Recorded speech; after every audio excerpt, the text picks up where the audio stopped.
அன்பின் விதைகளை விதைப்போம்.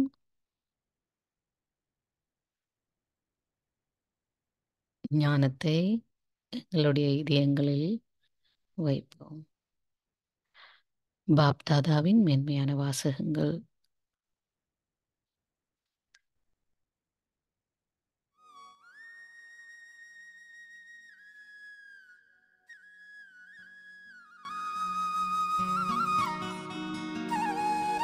தந்தை முரளியின் மீது அன்பை கொண்டிருக்கும் குழந்தைகளை பார்க்கின்றார். முரளியின் இசையை கேளுங்கள். அதீந்திரிய சுகம் எனும் ஊஞ்சலில் ஆடுங்கள்.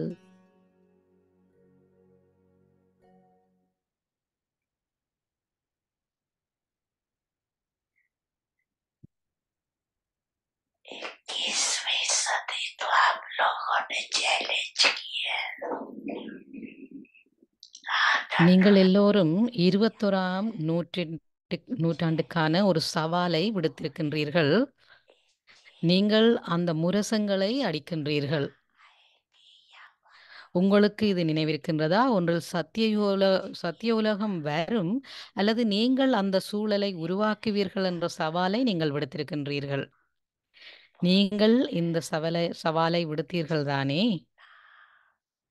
ஆகவே அந்த கணம் வரை தாராளமாக நேரம் இருக்கின்றது. நீங்க ஒவ்வொருவரும் உங்களில் அதிக கவனம் செலுத்த வேண்டும். உங்களால் முடியுமா என்ற கேள்வி இல்லை. ஆனால் நீங்கள் நிச்சயமாக உங்களின் மீது கவனம் செலுத்த வேண்டும். உதாரணமாக, சரீர உணர்வில் வருவதற்கு உங்களுக்கு எவ்வளவு நேரம் எடுக்கின்றது? 2 வினாடிகள். 2 வினாடிகளா? நீங்கள் விரும்பாவிட்டாலும் சரீர உணர்வுடையவர் ஆகும்போது அதற்கு எவ்வளவு நேரம் எடுக்கின்றது? அதற்கு எவ்வளவு காலம் எடுக்கின்றது?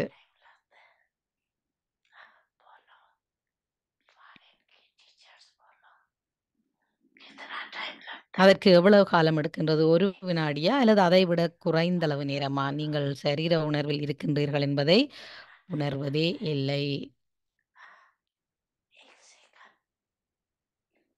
ஆசிரியர்கள் கூறுங்கள், பாண்டவர்கள் கூறுங்கள். 1 வினாடியா அல்லது அதை விட குறைந்தளவு நேரமா?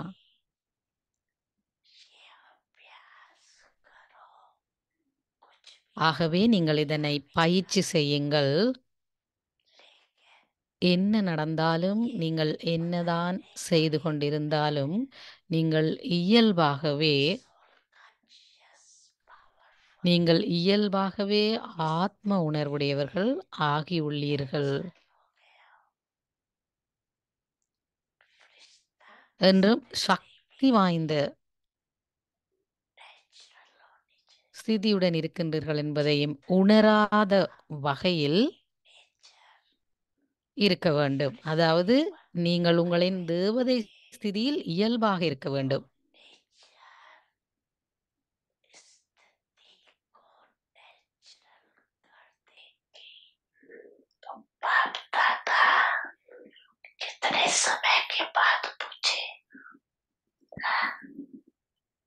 உங்களின் சுபாவத்தை நீங்கள் தேவதை போன்று ஆக்கிக் கொள்ளும்போது இந்த சுபாவம் உங்களின் இயல்பான ஸ்திதி ஆகிவிடும். ஆகவே மீண்டும் எவ்வளவு காலத்தின் பின்னர் பாப்தாதா உங்களை இதை பற்றி கேட்கட்டும்.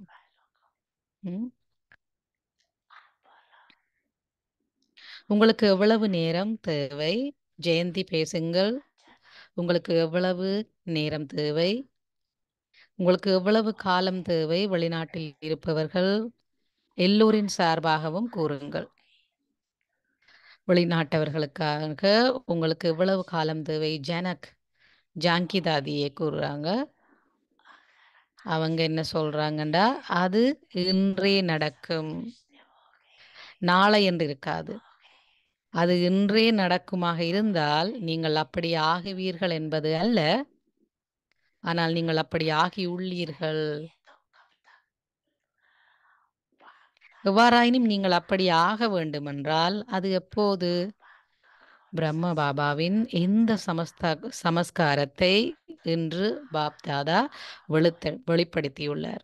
உடனடி தானங்கள் மற்றும் பெரும் புண்ணியம்.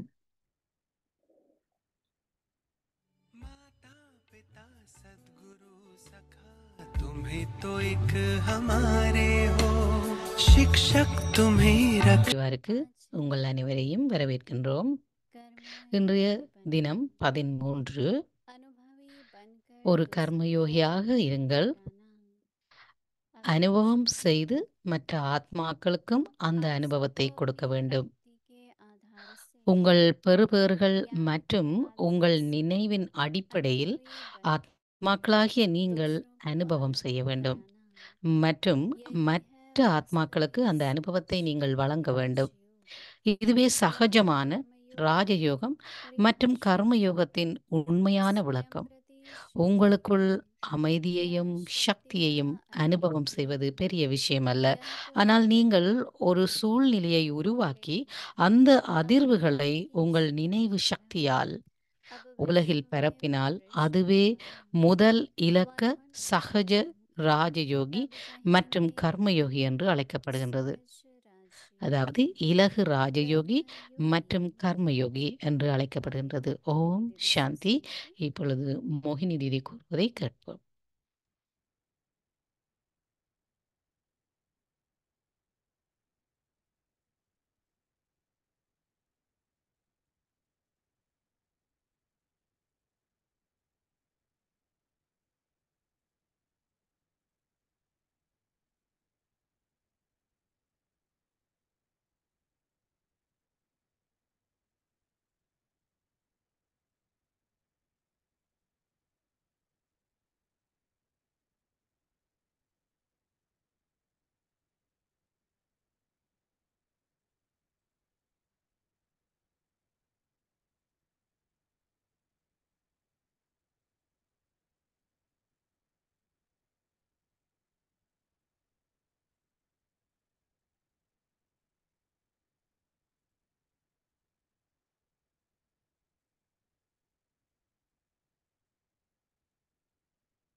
ओम शांति। ஓம் சாந்தி. बाबा ने एक बार कहा था कि अनुभव बहुत बड़ी अथॉरिटी है, பாபா ஒரு முறை अनुभव एक கூறினார், बहुत बड़ी शक्ति है। अनुभव दो प्रकार के होते हैं। அனுபவம் என்பது एक अनुभव होता है जब ஒரு हम சக்தி, बैठते हैं, அது ஒரு அதிகாரம். योग में बैठते हैं, இரண்டு வகையான அனுபவங்கள் இருக்கின்றன. स्नेह के, और दूसरा अपनी ஒன்று जीवन में भी जब ஒன்று हम பாபாவின் धारणा அன்பின் करते हैं, அடிப்படையில், மற்றது உங்கள் जब யோகத்தின் हम गुण அடிப்படையில், की धारणा करते हैं, மற்றது நீங்கள் செய்கின்ற जिसमें தாரணையின் विश्वास है, அடிப்படையில். हमने विश्वास रखा तो बहुत अच्छा रहा, तो उसके अनुभव होते हैं। तो सारी जीवन अनुभवों से भरी हुई है। எங்களுக்கு இருக்கின்ற நம்பிக்கையின் हमें அடிப்படையில் ये देखना நாங்கள் है அனுபவம் कि செய்கின்றோம். हमारे अनुभव दूसरों को कैसे हों, तो उसके लिए वाइब्रेशंस भी चाहिए, उसके लिए स्थिति भी चाहिए। இப்பொழுது நாங்கள் அனுபவம் और செய்வது स्थिति மட்டுமல்லாது மற்றவர்களுக்கும் அந்த जो அனுபவத்தை வழங்க हमने வேண்டும். ये देखा है कि आप एकदम एकाग्रचित हो जाओ, तो एकाग्रचित जब होकर के बैठते हैं तो जैसे நீங்கள் மனம் महसूस ஒருமைப்பாடு होता है, உடன் ऐसे அமர்ந்திருக்கின்ற போது उनका मन और उनकी बुद्धि भी மற்றவர்களும் கூட அந்த அதிர்வலைகளை அனுபவம் செய்வார்கள். और जैसे हम लोग அவர்களுடைய மனமும் बाबा ஸ்திரப்படும். सुनाते हैं या दादियाँ सुनाती थी कि जब हम बाबा के सामने जाते थे நாங்கள் तो பார்த்திருக்கின்றோம், सब பிரம்ம ठीक பாபா था, மற்றும் தாதிமார்களும் கூட. कोई प्रश्न नहीं, நாங்கள் कोई बात करने நாங்கள் की नहीं, பிரம்ம பாபாவுக்கு முன்னால் போகின்ற பொழுது நாங்கள் அனைத்தையும் மறந்து விடுவோம். उनसे प्रेम எந்த से கேள்விகளும் बात எங்களுக்கு करते நினைவுக்கு हैं। வராது, அனைத்தும் மறந்து விடுவோம். दादियों का भी हमने ऐसे ही सुना है। நாங்கள் வெறுமனே அவரிடமிருந்து हम திருஷ்டியை बाबा के மாத்திரம் पास பெற்றுக்கொண்டு जाते வருவோம். हैं तो कहते இதே हैं அனுபவத்தை एक நாங்கள் एक कहते தாதிகளிடமும் हैं, பெற்றிருக்கின்றோம். कहते हैं दूसरी अभी याद नहीं आ रही, மக்கள் दूसरी तो भूल गए। தாதிகளிடம் வருகின்ற போது तो वो अनुभव ஒன்று, की जो शक्ति है, அவர்கள் 3 वो விஷயங்களை हमारे எடுத்து வருவார்கள். ஒன்றைத்தான் கேட்பார்கள், वो மற்ற 2ஐயும் மறந்து விடுவார்கள். automatically दूसरी आत्माओं को वो अनुभव होने लगता है। तो बाबा कहते हैं कि चाहे மற்ற योगी ஆத்மாக்களும் राजयोगी है, உங்களுடைய அனுபவத்தை அனுபவம் செய்ய कोई வேண்டும், योगी है, தாதிகளிடமிருந்து நாங்கள் அனுபவம் செய்வது போல. तो इस तरह से स्थिरता का अनुभव होता है, फिर कईयों को जो है ஆகவே நீங்களும் बहुत இதனை अधिक அனுபவம் शक्ति செய்து के अनुभव हो रहे हैं। மற்றவர்களுக்கும் அந்த आज அனுபவத்தை आप கொடுக்கணும் सत्संग அதிர்வலைகளினூடாக काफी समय से नहीं गए हैं, थोड़ा आओ, थोड़ी एनर्जी என்று चेंज हो जाएगी, क्योंकि प्रेजेंस से एनर्जी भी बनती है ना, वो भी एक अनुभव होता है कि किस तरह की हमारी स्थिति है, वैसा दूसरों का अनुभव होता है। तो एक होता है, मैं विचार कर रही थी எங்களுடைய அனுபவத்துக்கு ஏற்ப மற்றவர்களும் அனுபவம் செய்வார்கள். இன்று எங்களுக்கு ஒரு करने में पुरुषार्थ चल रहा है, मैं आत्मा हूँ, स्वरूप और याद, ஒருவர் யோகா பண்ணுகின்றார், மற்றையது स्वरूप மற்றைய भी விடயம் याद भी करना நாங்கள் முயற்சி செய்வது, तो அதாவது दोनों நினைவு चीजें செய்வது. हमें चाहिए, स्वरूप और याद की। तो स्वरूप धारणा से होता है, அப்ப நினைவின் मैं ये சொரூபம் कर रही ஆக हूँ, मैं வேண்டும். याद में அது हूँ, தாரணை. நான் मैं இதனை நினைவு याद कर செய்கின்றேன், रही हूँ, तो पुरुषार्थ चल रहा है, நான் நினைவு मनन चिंतन चल रहा நான் है, நினைவு செய்கின்றேன் बाबा என்றால் के என்ன ये அர்த்தம்? गुण हैं, முயற்சி बाबा की ये शक्ति நிகழ்கின்றது है। என்று அர்த்தம். दूसरा होता है இது योग பாபாவினுடைய चल रहा है। சக்திகள். तो योग में जब बैठ जाए, இன்னும் ஒரு लगा விடயம் रहे हैं या योग में हैं, சேர்னிங், அதாவது दो बातें, जब आप लगा रहे हैं கடைதல் तो நிகழ்கின்றது. दूसरे को भी होता है, मुझे भी पुरुषार्थ करना है, योग लगाना है, और एक होता है हम तो याद நாங்கள் करते रहेंगे, எங்களை இணைப்பு பாபாவுடன் याद இணைப்பை करेंगे ஏற்படுத்துகின்ற तो போது अपने आप மற்றவர்களும் बोध கூட होगा, ये உணர்வார்கள், मुझे भी நாங்களும் लगाना है அவர்களைப் योग। போன்று இவ்வாறு தந்தையுடன் इसका இணைப்பை थोड़ा सा ஏற்படுத்த வேண்டும் என்று. அது நாங்கள் அவங்களுக்கு கொடுக்குற அந்த पुरुषार्थ அனுபவம். कर रहे हैं अभी कि टिक जाए मन। दूसरा है कि एकदम बाबा के எங்களுடைய स्मरण மனம் में हो, நினைவில் ஒருமித்திருக்க வேண்டும். ऐसा अनुभव हो रहा है, शांति के सागर में लीन होंगे, நாங்கள் பாபாவினுடைய அன்பில் का अनुभव होता है, உறைந்து அமிழ்ந்திருக்க வேண்டும். और जिसका फिर दूसरों को भी अनुभव होता है। तो इसलिए அந்த दोनों அனுபவம் प्रकार के மிகவும் अनुभव योग में है, அஹ், और योग का जो மிக परिणाम நல்ல ஒரு அனுபவம். அந்த அனுபவம் दूसरों को மற்றவர்களுக்கும் अनुभव होते हैं। கிடைக்கும். तो उसमें मैंने देखा कि थोड़ा संकल्पों पर अटेंशन देना पड़ता है, ஆகவே நீங்கள் அதில் கவனம் செலுத்த வேண்டும். एकदम बाबा को समर्पित कर दो, मन भी आपका है, तन भी आपका है, सब कुछ आपका है, மனம் புத்தி அனைத்தையும் தந்தைக்கு நீங்கள் அர்ப்பணம் செய்கின்ற போது एकदम संतुलित हो जाता है, एकदम शांत हो जाता है।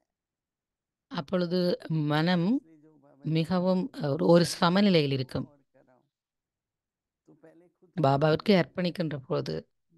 जैसे कई बातें लोग पूछते हैं, ஆகவே मुझे நீங்கள் कहते हैं कि प्रवृत्ति वाले பாபாவின் நினைவிலும் பாபாவின் பேறுகளிலும் तो हम लोग से कुछ पूछते हैं, அனுபவம் செய்து तो बोलते हैं हम மற்றவர்களுக்கும் तो மற்ற अनुभव ही नहीं है, ஆத்மாக்களுக்கும் அந்த அனுபவத்தை கொடுக்க வேண்டும். और सच्ची बात है कि नहीं है, लेकिन हम लोगों ने भी जो सेवा करते हैं वो प्रवृत्ति है, उससे अपने मन को निर्वृत्त कैसे रखें, सब कुछ करते हुए भी अपने मन को निर्वृत्त कैसे रखें। तो जैसे कहा ना कि अनुभव करो और अनुभव कराओ, तो इस நாங்க तरह குடும்பத்தில் இருந்து கொண்டே இந்த முயற்சியை செய்கின்றோம், குடும்ப வாழ்க்கையில் ஈடுபட்டபடியே. ஆகவே அந்த விடயங்களிலிருந்து எவ்வாறு விலகி இருப்பது? और क्या होमवर्क ஆகவே நாளை நாங்கள் செய்ய வேண்டிய வீட்டு வேலை என்னவென்றால், பாபா என்ன கூறுகின்றார்? ठीक है, तो நாங்களும் அனுபவம் செய்ய வேண்டும், मिलके மற்ற करेंगे, ஆத்மாக்களுக்கும் அந்த அனுபவத்தை வழங்க வேண்டும். बाबा के सर्व संबंधों का भी अनुभव करेंगे, நாங்கள் ஒன்றாக சேர்ந்து एकाग्रता का ஞானத்தை करेंगे, கடைய வேண்டும். लीन होने का भी பாபாவுடைய करेंगे, कई तरह के अनुभव खुद நினைவிலிருந்து दूसरों பாபாவின் பேறுகள், பொக்கிஷங்கள், சக்திகளை அனுபவம் செய்ய வேண்டும். அதனை மற்றவர்களுக்கும் கிடைக்க செய்ய வேண்டும். ஓம் சாந்தி. अव्यक्त मुरली रिविजन 1969 से ஞான ரத்தினங்களும் அன்பின் और முத்துக்களும். स्नेह के அவ்யக்த முரளிக்கான மீட்டல் 1969 ஆண்டிலிருந்தானது.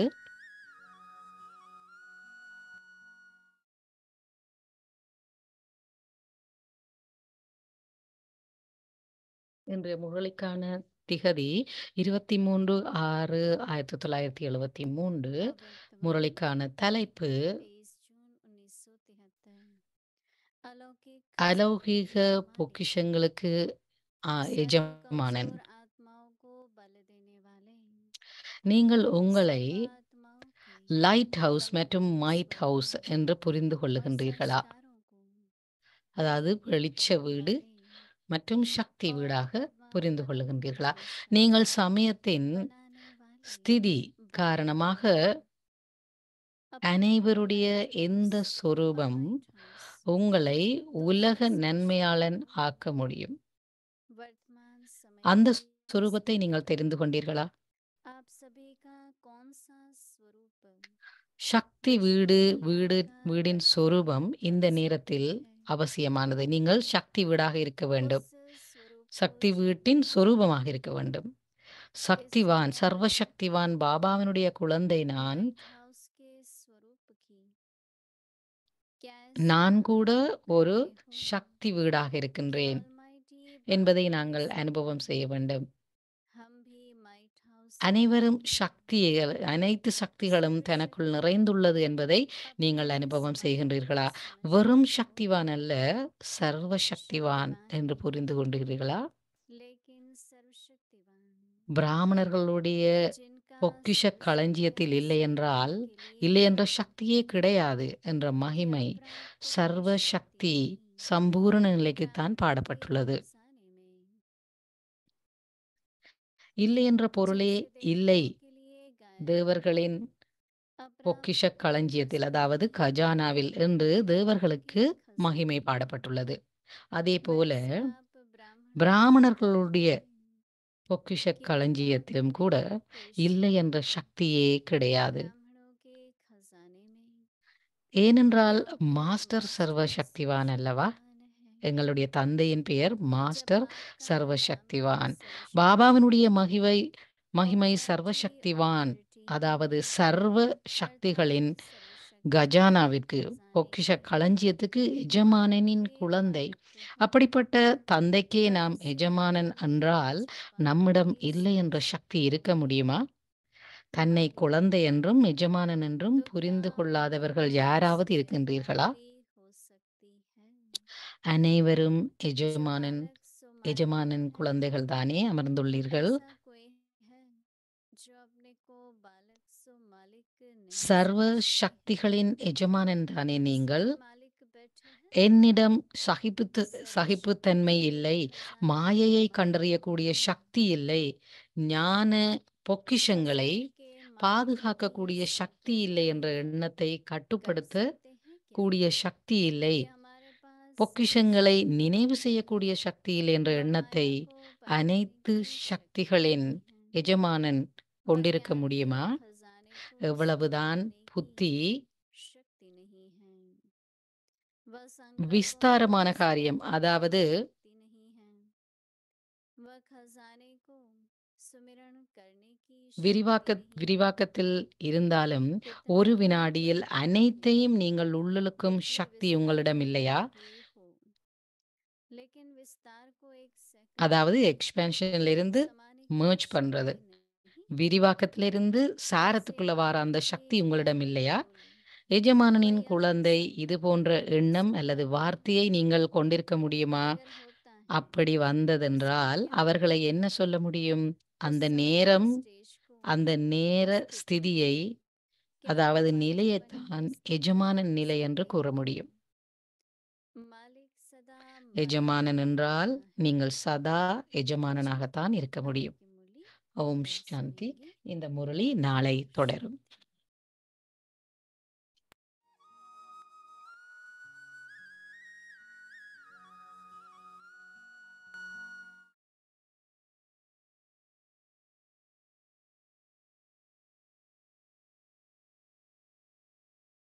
மம்மாவின் முரளிக்கான அப்பதான் உங்களுடைய வாழ்க்கை முன்னேறும். எங்களுடைய செயல்கள் தவறாகும் போது நாங்கள் அதற்கான தண்டனையை பெற வேண்டும், சரியா? ஆகவே நீங்கள் உங்கள் மீது கருணை கொண்டிருக்க வேண்டும். நாங்கள் அவரிடம் கருணை கொள்ளுமாறு கேட்க தேவையில்லை, ஏனெனில் அவர் எப்பொழுதும் கருணையுடன் இருக்கின்றார். ஒரு காரணமும் இல்லாமல் அவர் எதையும் எங்களுக்கு செய்வதில்லை. எங்களுடைய தவறான செயல்களுக்குத்தான் நாங்கள் தண்டனையை பெறுகின்றோம். ஆகவே எங்கள் மீது கருணையுடன் பாருங்கள் என்று அவருடன் கேட்பதில் எந்த பலனும் இல்லை. அவர் ஒருபோதும் ஒருவர் மீதும் கருணை கொள்ளாமல் இல்லை. அவர் எப்போதும் எம் மீது கருணை கொண்டுள்ளார். எப்படியாயினும் அவர்கள் தொடர்ந்தும் எம் மீது கருணை காட்டுங்கள் என்று கூறுகின்றார்கள். அவர்கள் எந்த ஒரு மகாத்மா சன்னியாசியிடம் செல்லும் போதும் அவ்வாறு கூறுகின்றார்கள். ஏனெனில் அது அவர்களுக்கு பழக்கமாகிவிட்டது. அவர் எப்போதும் கருணையுடையவர்களாக இருக்கின்றார். கருணை காட்டுங்கள் என்று சொல்வதில் எந்த அர்த்தமும் இல்லை. அவர் யாரிடமாவது கருணை கொள்ளாமல் இல்லை. அப்படி கேட்கிறதில் எந்த அர்த்தமும் இல்லை. அவர் ஒருபோதும் கருணை காட்டி ஒருவர் மீது கருணை காட்டி மற்றவர் மீது கருணை கொள்ளாமல் இல்லை. அப்ப நீங்க கேட்கலாம், என் மீது கருணை காட்டுங்கள் என்று. அப்படி இருந்தா பொதுவாக அவர் எல்லோரின் மீதும் கருணை கொண்டவர். அவர் கூறுகின்றார், உங்கள் மீது நீங்கள் கருணை கொள்ளுங்கள். நான் நல்ல செயல்களை செய்கின்ற போது அது என் மீது கருணை கொள்வது போன்றதாகும். இந்த கருணை என்பது ஆசீர்வாதங்களை பெறுவதல்ல, இது நான் செய்யும் முயற்சியே ஆகும். நான் எனக்காக முயற்சி செய்ய வேண்டும், அவரும் நான் முயற்சி செய்ய உதவி செய்வார். கருணை காட்டுங்கள் என்று ஏன் நாம் சொல்ல வேண்டும்?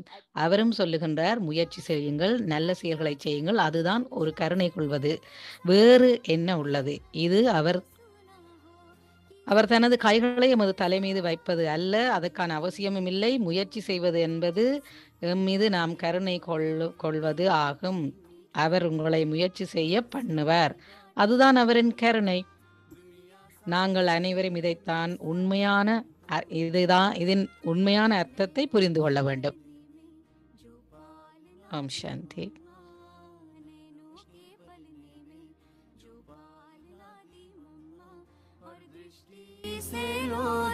सुनाई तू